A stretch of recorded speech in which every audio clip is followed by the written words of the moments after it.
মানুষ বললে মিথ্যা বলবেন না, মিথ্যা সাক্ষী দেবেন না। সুখরঞ্জন বালি যেই লোকটা হিন্দু, আল্লামা সাইদির বিরুদ্ধে আদালতে মিথ্যা সাক্ষী দিতে রাজি হয় না। একটা হিন্দু যদি বোঝে তোরা মুসলমানের কুলাঙ্গার সন্তান, তোরা বুঝলি না।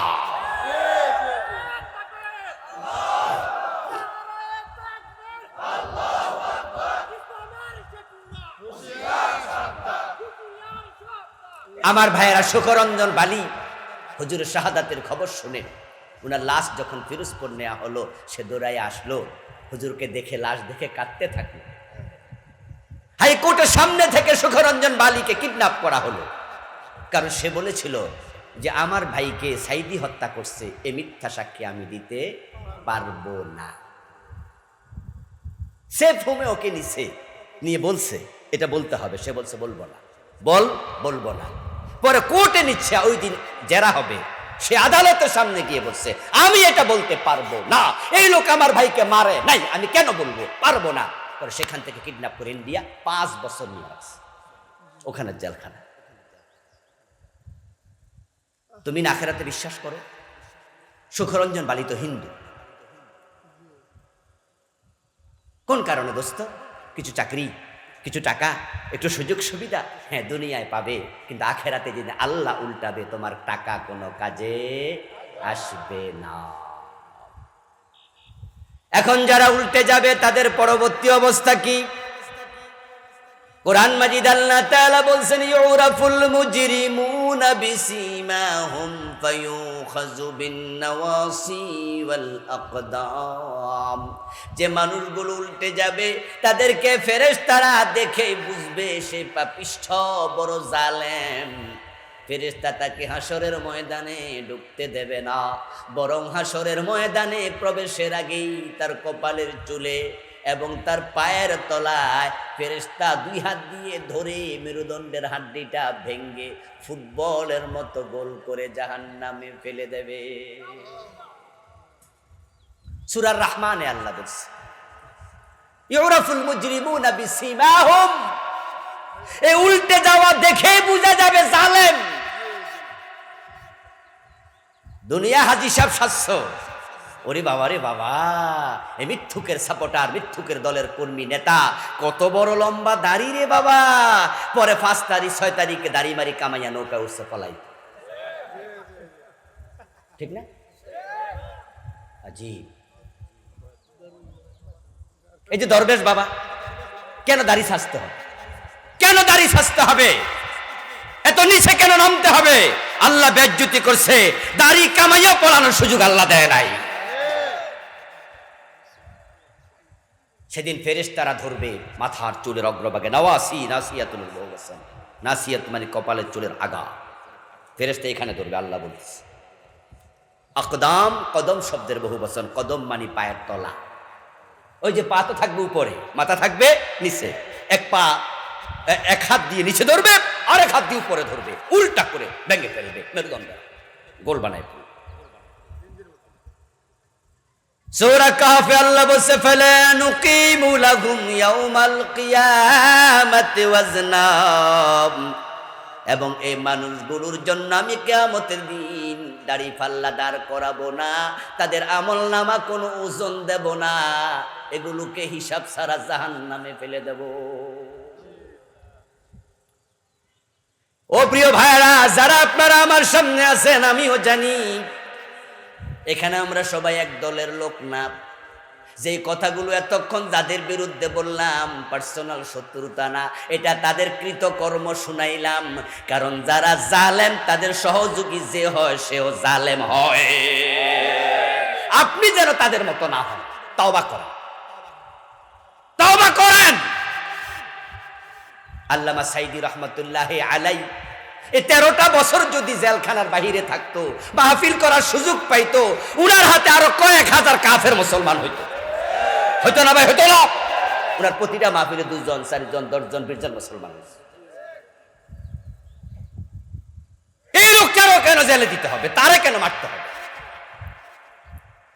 উনার পরিচিতি তো রাজনৈতিক নেতা হিসাবে আমাদের কাছে ছিল না, উনার আমাদের কাছে বড় পরিচয়, তিনি কোরআনের মুফাসসির, ঠিক কি না? এই জন্য দেখেন না তার ইন্তেকালের দিন বাংলাদেশের আলিয়া, কওমি, আহলে হাদিস, মাযহাবি, লা মাযহাবি এবং মোটামুটি সব গোরানার আলেম কষ্ট পেয়েছে। তা আপনি তার সাপোর্টার কেমনে হন? জালেমের পক্ষে কেমনে যান? জিহ্বার হেফাজত করেন।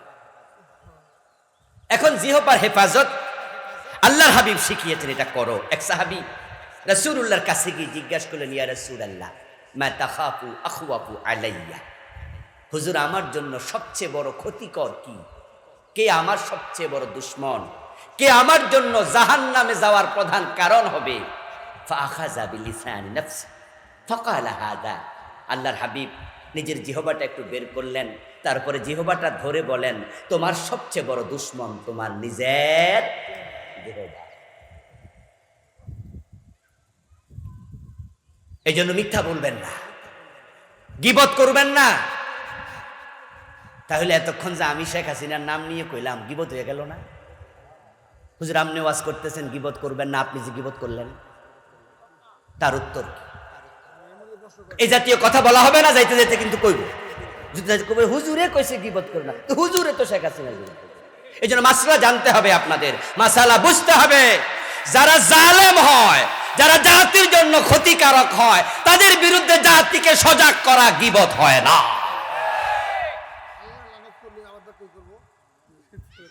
আপনারা বলুন তো, কোরআনে ফেরাউনের কথা আছে না নাই? আচ্ছা, আজ পর্যন্ত ফেরাউনের পক্ষে আমরা কয়জনে কইছি? তো তাইলে গীবত হইতেছে না? মাসালা বুঝতে হবে। যদি উনারা ইসলাম ওয়ালাদের সাথে এই আচরণগুলা না করত, তাহলে কি আমরা কথাগুলা বলতাম? হেফাজতের হাজার হাজার কর্মী, হাজার হাজার আলেম শাপলা চত্বরে মে মাসের 5 তারিখে গেছিল। তাদের যে দাবিগুলো ছিল, সেখানে কোনো রাজনৈতিক দাবি ছিল? 1 নাম্বার দাবি ছিল সংবিধানে আল্লাহর উপর আস্থা এবং বিশ্বাস পুনঃস্থাপন করো। যেটা সংবিধানে ছিল, শহীদ প্রেসিডেন্ট জিয়াউর রহমান করেছিলেন। এর আগে তো বিসমিল্লাহটাও ছিল না, ঠিক কিনা? ছিল নাকি? সংবিধান যারা লিখে 72-তে, ডক্টর কামাল হোসেন নামে না মুসলমান, এগুলো মুসলমানদের দুশমন। এই ডক্টর কামাল হোসেনের নেতৃত্বে যে সংবিধান লিখা হয়, যে সংসদে সংবিধানকে অনুমোদন করে, ওই সংসদে যারা নেতা ছিল, তৎকালীন 72-তে প্রধানমন্ত্রী ছিল, প্রেসিডেন্ট ছিল, বিসমিল্লাহ ছাড়া সংবিধান মুসলমানের দেশে তারা কিভাবে অনুমোদন দেয়? সবগুলো এক তালের লোক, আর আপনি তাদের সাপোর্টার। মুসলমানের সকল কাজে শুরুতে কার নাম? বলে না, বলে না, কথা বলেন না। কার নাম? খাইতে কার নাম? ঘুমাইতে কার নাম? চলতে কার নাম? গাড়িতে উঠতে কার নাম? টয়লেটে ঢুকতে কার নাম? মসজিদে ঢুকতে কার নাম? বইয়ের বিছনায় যাইতে কার নাম? তো তোমার এত বড় সংবিধান, এখানে আল্লাহর নাম থাকবে না? যেটাকে সংসদে দাঁড়িয়ে বলো মহান সংসদের পবিত্র সংবিধান, আল্লাহর নাম ছাড়া কেমনে পবিত্র হইল? আমার দোস্ত, আল্লাহর নামের সাথে কেন দুশ্মনী? কেন ভালো লাগবে না? ও বন্ধু, শহীদ প্রেসিডেন্ট জিয়াউর রহমান সাহেব এসে তিনি বিসমিল্লাহ লাগাইলেন। এর আগে তো বিসমিল্লাহটাই ছিল না। তারপরে আসলো সংবিধানে আল্লাহর উপর আস্থা এবং পুনর্বিশ্বাস, এটাই হলো সংবিধানের মূলনীতি। পরে এটাও পরে তারা বাদ দিয়ে দিল। হেফাজত ইসলাম বলল এটা চলবে না, আল্লাহর উপর আস্থা বিশ্বাস আবার স্থাপন করো। এইভাবে 13টা দাবি তারা দিল। ও দুস্থ, এমনও তো হতে পারত, ও হেফাজতের মুফতি আহমদ শফি রাহমাহুল্লাহ, ও নায়েবে আপনার সেখানকার সেক্রেটারি জেনারেল জুনাইদ বাবু নগরী, আপনারা বড় বড় 5 জন আলেম আসেন না, এসে গণভবনে আপনাদের 13 দফা লিখিত আকারে আমার কাছে দিয়ে যান। আমি ক্যাবিনেট নিয়ে বসবো, তারপরে এবার কয়টা বাস্তবায়ন করা যায় আমি বিবেচনা করব। আপনারা লোকদেরকে বাড়ি চলে যেতে বলেন, 10 জন আমার কাছে আসেন। যদি এইভাবে পরামর্শ দিত, তাহলে গুলি করার প্রয়োজন ছিল না। ওই যে ফোলা ফান্ডে যেমন রাজাকারের নাতিপুতি কইয়া দিছে, মানে অহংকারে তার কলিজা ফেটে যেত। ঠিক আছে, ঠিক আছে, রাত আসুক, দেখা হবে রাতের বেলায়। ঠিক রাত এসেছে, রাত আসার পরে বাতি নিভিয়ে দিয়েছে। তারপর গুলি শুরু হয়ে গেছে। এমন ঘটনাও শোনা যাচ্ছে সেদিন যারা গুলি করেছিল তারা বাংলাদেশের পুলিশ ছিল না, ইন্ডিয়া থেকে পুলিশ আনা হয়েছিল।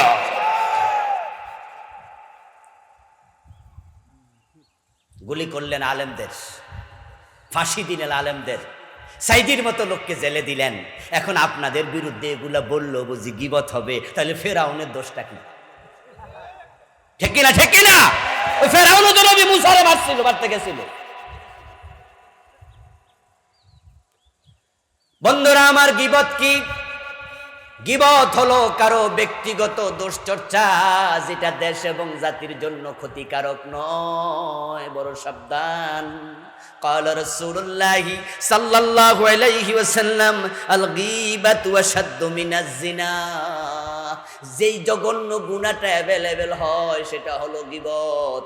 খাবার টেবিলে বসেও জিনার মতো গুনাহ, গীবত হলো জেনার চেয়ে আরো জঘন্য।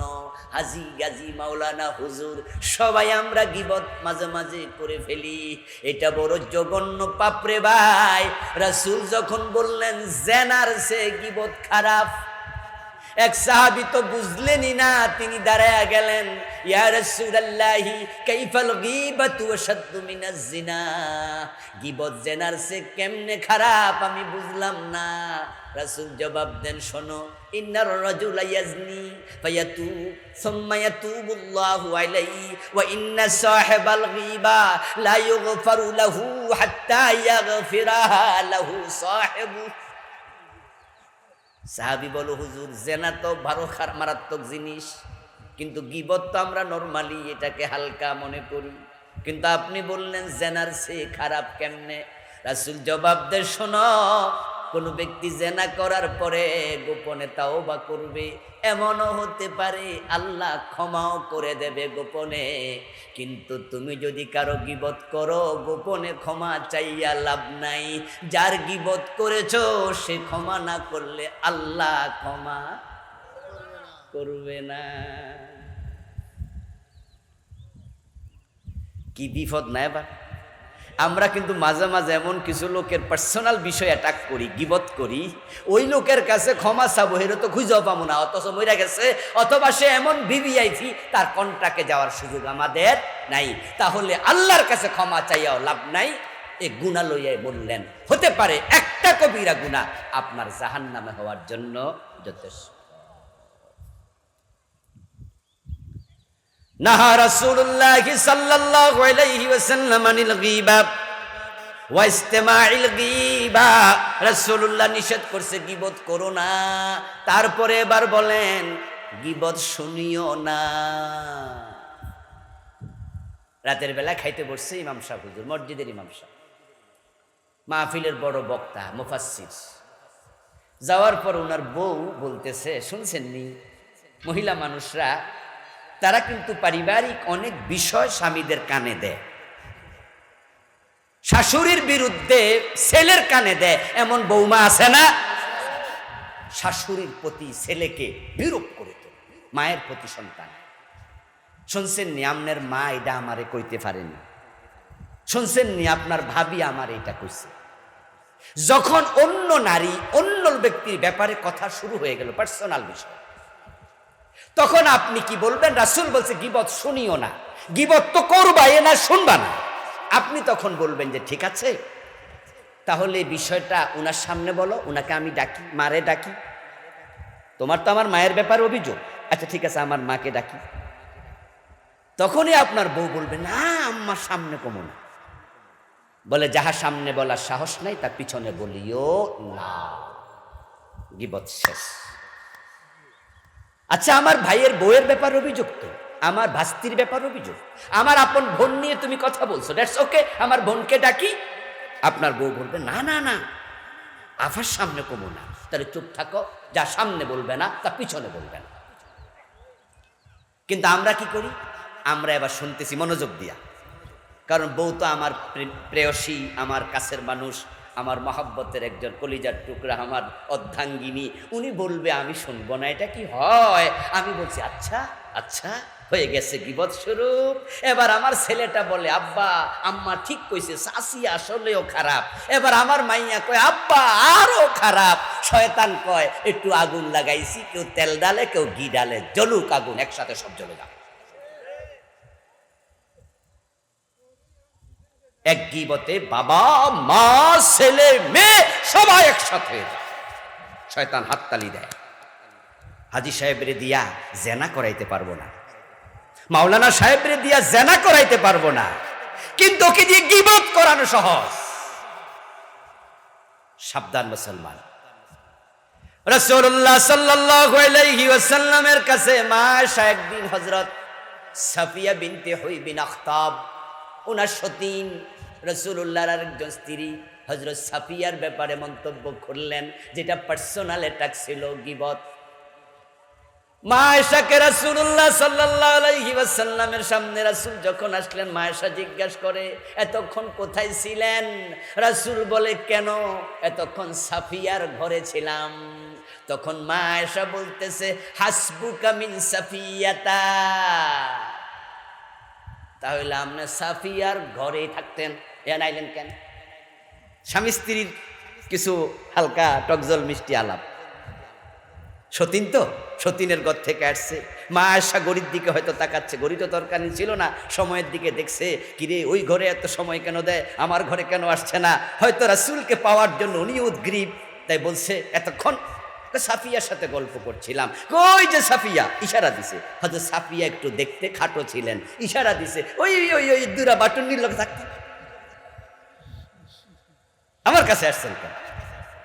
নবীজি জবাব দেয়, আয়েশা লাকাদ কুলতে কালিমাতান, তুমি সাফিয়াকে বেটে বলে তার আকৃতি নিয়ে তুমি এমন একটা কথা বললে, লাউ মুজিজাত বিমা ইল বাহর লা মুজিজাতহু, তোমার এই মুখের কথাটা এতটা জঘন্য, যেটা শুনলে সাফিয়া বড় কষ্ট পাবে। আমার আকৃতি নিয়ে আয়েশা আমারে খোঁটা দিছে।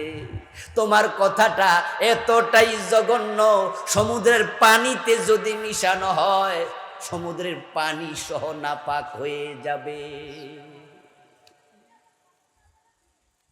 গীবত ব্যক্তিগত এটা।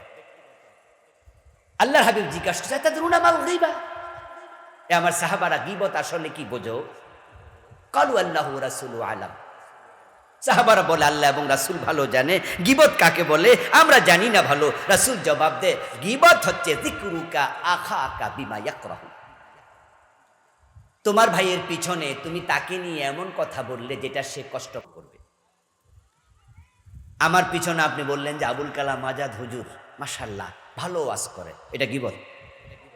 যদি বলেন যে কি যে কয় কিছু বুঝি না, এটা হলো গীবত। আমি যদি শুনি যে কি রে কইল রে, এই 1 ঘন্টা লাগাই এত কষ্ট করে বুঝাইলাম, উনি কইল কিছু বলে বুঝেই না, তাহলে আমার ব্যাপারে কি মন্তব্য? বললাম যে এই লোকটা ভালো না, মুখের ভাষা ভালো না, এই কথাটা পিছনে বললেন, এটা গীবত, শুনলে সে কষ্ট পাবে। এবার সাহাবী বলছি, ইয়া রাসূলুল্লাহ ওয়া ইন কানা ফি আখি মা আকুল, হুজুর আমি যে বলেছি যাহা তাহা যদি আমার ভাইয়ের ভিতরে থাকে, এটাও কি গীবত? আমি তো মিথ্যা বলিনি, আসলে তার মুখের ভাষা খারাপ। রাসূল বলে, হ্যাঁ, ওয়া ইন কানা ফি আখি, তোমার ভাইয়ের মাঝে যদি সেটা থাকে, ফাকাদ গাতাবতাহু ওয়া ইল্লাম ইয়াকুন ফি ফাকাদ বাহাত্তাহু, তুমি যদি সত্যটাই বলো তার পিছনে কেন বললে, এজন্য গীবত হলো। আর যদি সে এটা না করে তুমি বানাইয়া বলো, আরো জঘন্য, এটা অপবাদ, এটা বহতান, এটা আরো খারাপ।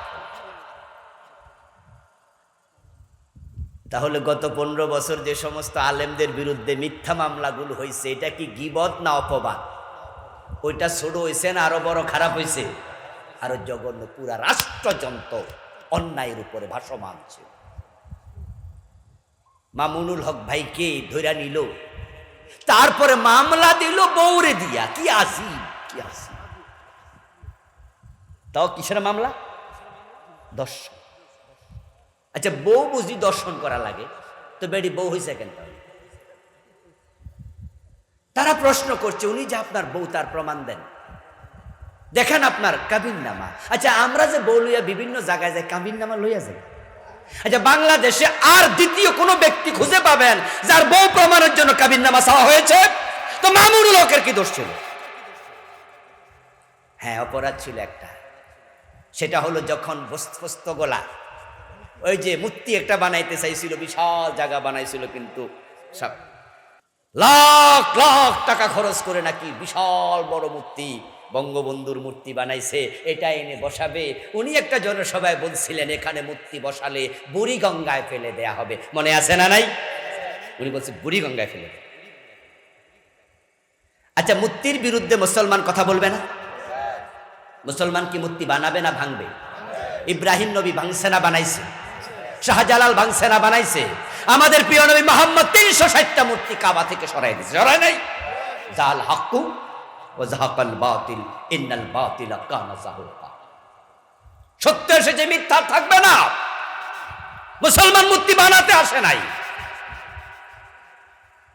তারা লাগাতার 15 বছর ক্ষমতা পাইয়া এমন বেপরোয়া হয়ে গেল যে আমরা আলেমরা বলেছি, আরে বাবা, মূর্তি বানায় না, রহমতের ফেরেশতা নামবে না, এটা হারাম, এটা নিষেধ।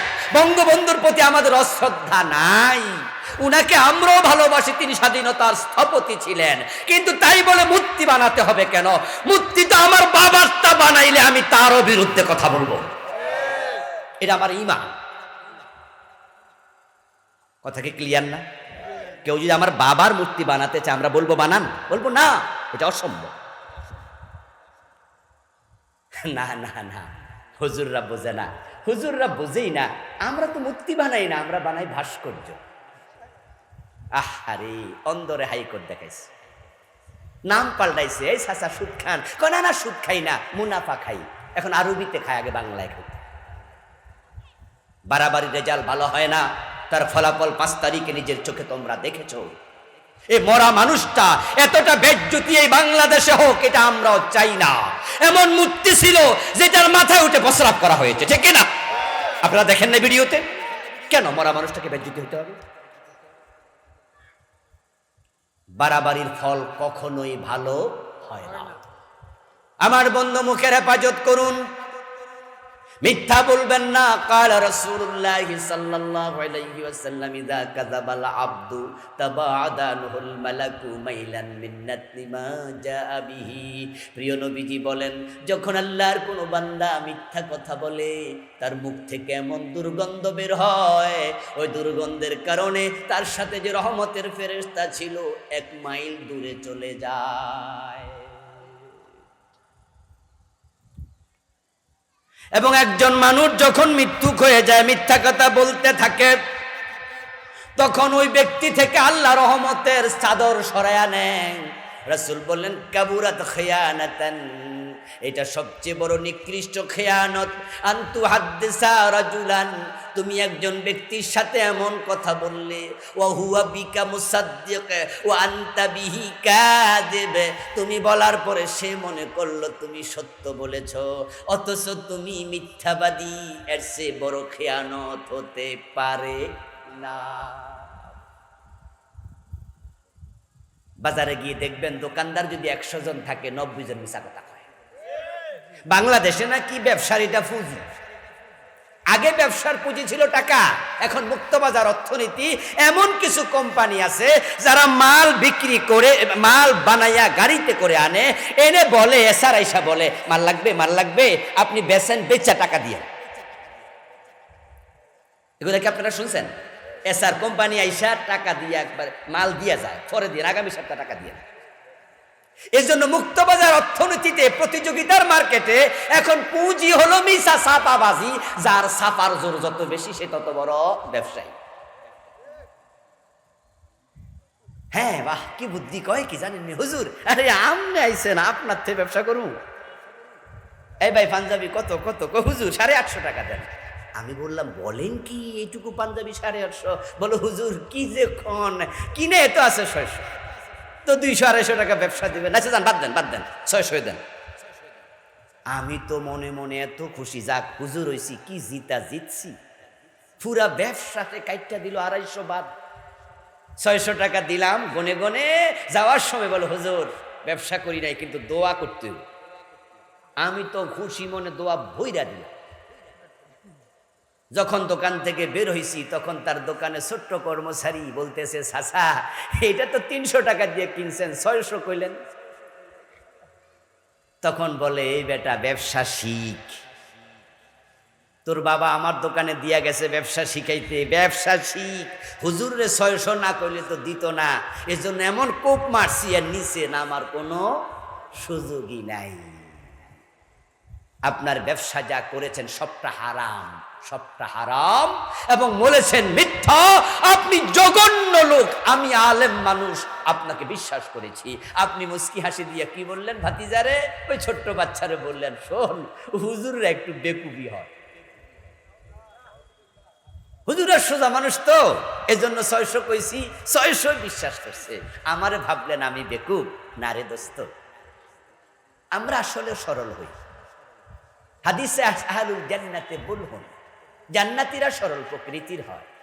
আমি বিশ্বাস করেছিলাম তুমি 600 দিয়ে কিনেছো, তোমার কথাটা সত্য, তুমি আমার বিশ্বাসের মর্যাদা দিতে পারো নাই। আমি পাগল না, আমি সরল না, আমি বেকুব না, আমি সত্যবাদীকে বিশ্বাস করেছি, আর তুমি ছিলে একজন বিশ্বাসঘাতক। বিশ্বাসের মূল্য তোমার কাছে নেই। এবার বলুন তো, সমাজেই বিশ্বাসের মূল্য দেয় না এমন মানুষ কি কম না বেশি? বিশ্বাসঘাতকে ভরে গেছে। দুধে তো পানি দেই, বরং আরো দোকানে লেখা রাখে খাঁটি গরুর দুধ পাওয়া যায়। বেটা মিথ্যা যখন করেছিস, ধোঁকাবাজি করেছিস, লেখা দরকার কি? চুপ করে থাক। মানুষ এসে জিজ্ঞাসা করবে না, ভাই আপনার দোকানে কি খাঁটি দুধ পাওয়া যায়? তখন আপনি বলেন, এ মিয়া পছন্দ হইলেন না হইলে নিয়েন না। এসব কিসের প্রশ্ন? তাও তো একটা হইল। যদি জিজ্ঞাসা করতে আপনার দোকানে কি খাঁটি দুধ পাওয়া যায়, তাহলে আপনি বলে দেন না, ভাই মিথ্যা কথা না বলে ভাইজান একটু খাইয়া দেখেন না। তাও তো মিশা হইল না, কিন্তু বেডা দুধে পানি মিশায় লেখছে খাঁটি গরুর দুধ পাওয়া যায়। বেটা ছোট ছেলে কয়, বাবা দুধে এমনি পানি দেও, এটা প্রতারণা, গুনাহ। আবার মিশা কথা লেখছো তো আরেক গুনাহ। ধমক দিয়া কয়, তুই কি বোঝস? মিশা লেখি নাই, আমি তো লেখি নাই যে গরুর খাঁটি দুধ, আমি লিখছি খাঁটি গরুর দুধ। গরু তো খাঁটি, দুধ এনার সমস্যা।